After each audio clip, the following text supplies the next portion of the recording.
Hay una serie de hechos que se sacan cuando se quiere cuestionar la ética de Sebastián Piñera, pero sin duda el que tiene más peso de ellos es el caso del Banco de Talca, que es nombrado mucho, pero no todos realmente saben qué es lo que sucedió, por lo que junté toda la información que encontré y hice este resumen para explicar todo lo que hay que saber sobre el desfalco del Banco de Talca.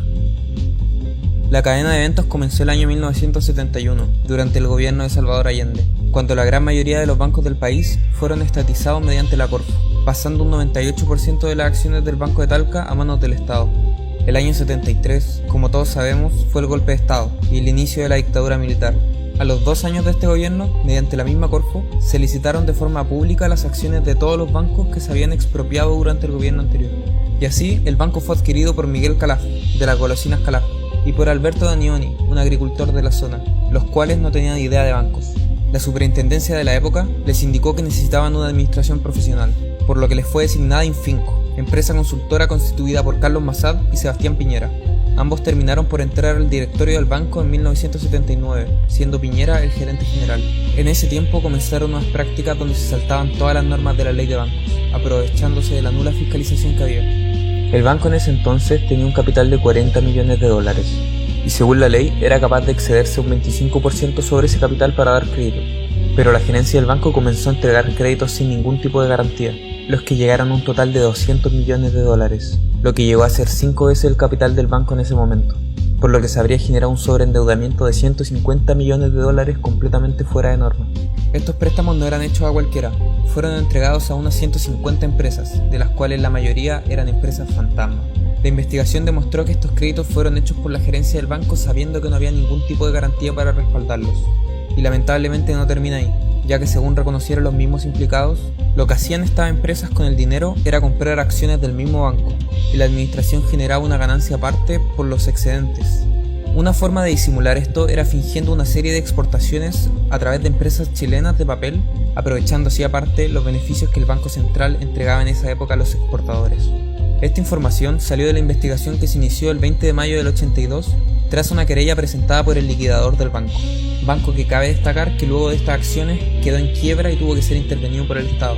Esta investigación llevó a Piñera a su episodio más negro, el que probablemente quiere borrar de la memoria de todos, el del 28 de agosto de 1982, día que fue declarado reo, por fraude en contra del Banco de Talca e infracciones a la Ley General de Bancos. Cuando fue declarado reo, los dueños del banco, Calaf y Danioni, ya estaban presos hace más de un mes. En los meses anteriores, al menos 10 ejecutivos del banco y empleados del grupo habrían prestado declaraciones.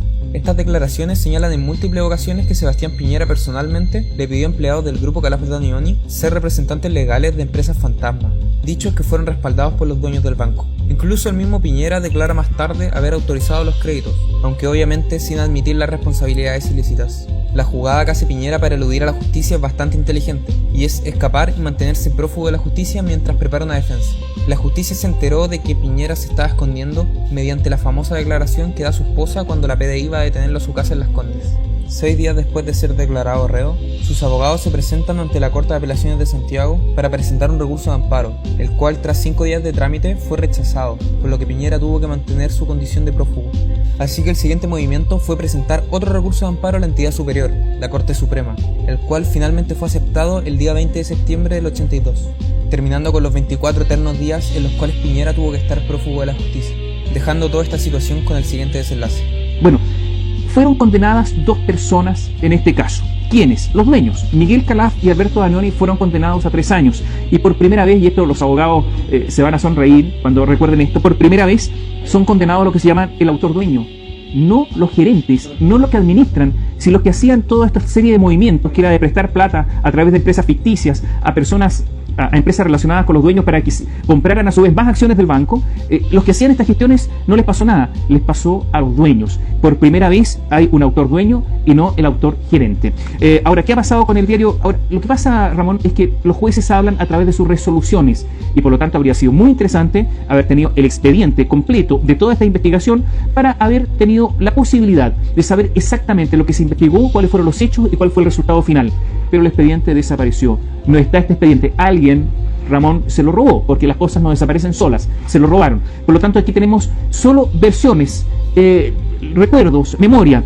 y las memorias del caso quedaron bastante difusas, porque poco tiempo después de la resolución el caso se fumó de la luz pública, hasta que Mónica Madariaga, quien fue ministra de Justicia de la época, pusiera al rojo la carrera presidencial del año 2009 con las siguientes declaraciones. Y que diga algún magistrado que yo les pedí algo, una sola cosa pedí, una sola cosa, la libertad de Tatán Piñera cuando estaba preso como presidente del Banco de Talca por el caput económico del año 83 y que me dio las gracias en un avión hace Espera, ¿estuvo preso Piñera? Estuvo preso, estaba preso. Y fue Sebastián Piñera. Sebastián. ¿El actual candidato? El actual candidato. Estuvo preso y yo llamé al juez que tenía la causa y le dije, mira, vino aquí El papá llegó el Pepe Chico, que era mi colega de gabinete. Porque era el ministro del Trabajo. Era el ministro del Trabajo y después fue ministro de Minería. Sebastián Piñera ha dicho que estas son acusaciones infundables, señora Madariaga. ¿Acusaciones? ¿Acusaciones? O sea que tú recuerdas un hecho. Yo le recuerdo a una persona que chocó en auto, ¿es una acusación? Él me recuerda que yo tuve un cáncer que me dejó pelada, ¿me está acusando de pelada? Es decir, ¿qué es lo que pasa con las expresiones? Sebastián lanza, ¿sí? Lanza. Como no escucha a nadie, se escucha solo, él lanza opiniones nomás. Esta es una acusación. ¿Quién lo está acusando de nada? La justicia lo acusó en su tiempo, la justicia resolvió, no sé ni siquiera lo que resolvió. Yo lo único que pedí fue que se acelerara el proceso de excarcelación que se denomina libertad provisional en derecho y que muchos conocen como libertad bajo fianza. Eso es todo. Declaración que es congruente con el resto de la información que hay sobre el caso. Además, gracias a esa declaración, comenzaron a aparecer nuevos testimonios y partes de los documentos oficiales, cosa que puso nuevamente en discusión la resolución que se le dio al caso. Ramón, es algo muy importante. ¿Sabes lo que pasa? Que en ese momento, recurrir de amparo en contra de un auto de procesamiento era una novedad jurídica y era muy arriesgado.